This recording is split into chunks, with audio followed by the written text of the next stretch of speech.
if you're smart as a writer, you won't pay attention to the critics, the ones who love your work or the ones who hate it.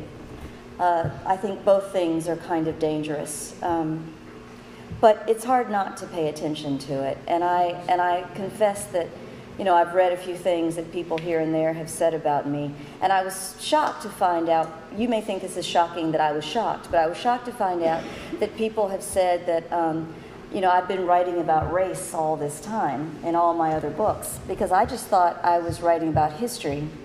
And I was writing about the people that I know who, many of them, you know, because they're in my family, happen to be black. I think some people think you're writing about race if you remind them that black people exist, even if you're just, you know, writing from your own experience, as we're often taught to do. We're told to write what we know in many ways, but also, as Yusuf Komunyakaa says, to write what we would discover.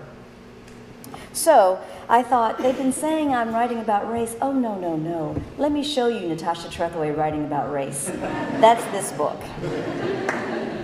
So I asked myself the question, where do these ideas of racial difference, white supremacy, and black inferiority come from? How far do they go back?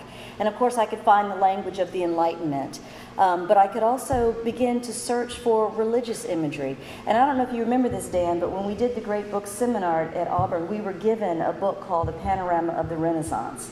And so I thought, you know, let me go back into the panorama of the Renaissance. And sure enough, there was some religious imagery that also said something about these ideas of racial difference, these ideas about otherness.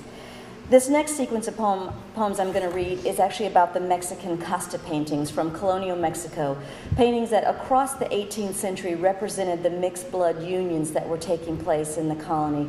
They're fascinating to me because they were done in series of 16. They always begin with the white Spaniard father. And the names of the people, the different taxonomies of the mixed blood children that they could create are also right there on the painting. If you were born a mixed blood in colonial Mexico, your name was written down in the book of castas. They also believed, and these beliefs have, I think, held on in many ways. We still, without knowing, think about these things and hold them up to a kind of standard of truth. And that is that over a few generations, they believed that indigenous blood could be purified to whiteness, but that the taint of African blood was irreversible. So you had names like mulatto returning backwards, hold yourself in midair, and I don't understand you. This is after a series by Juan Rodriguez Juarez, circa 1715. Taxonomy. 1. De español y de India produce mestizo. The canvas is a leaden sky behind them, heavy with words, gold letters inscribing an equation of blood. This plus this equals this, as if a contract with nature or a museum label, ethnographic, precise. See how the father's hand beneath its crown of lace curls around his daughter's head. She's nearly fair as he is. Calidad, see it in the brooch at her collar, the lace framing her face. An infant, she is born over the servant's left shoulder, bound to him by a sling, the plain blue cloth knotted at his throat. If the father, his hand on her skull, divines, as the physiognomist does, the mysteries of her character, discursive, legible on her light flesh, in the soft curl of her hair, we cannot know it. So gentle the eye he turns toward her.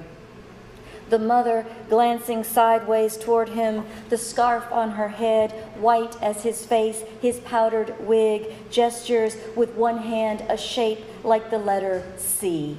See, she seems to say, what we have made. The servant, still a child, cranes his neck, turns his face up toward all of them. He is dark as history, origin of the word native, the weight of blood, a pale mistress on his back, heavier every year. 2. De español y negra produce mulatto. Still, the centuries have not dulled the sullenness of the child's expression. If there is light inside him, it does not shine through the paint that holds his face in profile, his domed forehead, eyes nearly closed beneath a heavy brow. Though inside, the boy's father stands in his cloak and hat. It's as if he's just come in or that he's leaving. We see him transient, rolling a cigarette, myopic, his eyelids drawn against the child passing before him. At the stove, the boy's mother contorts, watchful, her neck twisting on its spine, red beads yoked at her throat like a necklace of blood, her face so black she nearly disappears into the canvas, the dark wall upon which we see the words that name them. What should we make of any of this? Remove the words above their heads, put something else in place of the child, a table perhaps upon which the man might set his hat, or a dog upon which to bestow the blessing of his touch, and the story changes. The boy is a palimpsest of paint, layers of color, history rendering him that precise shade of in-between. Before this, he was nothing, blank canvas, before image or word, before a last brushstroke fixed him in his place. 3. De español y mestiza produce castiza. How not to see in this gesture the mind of the colony?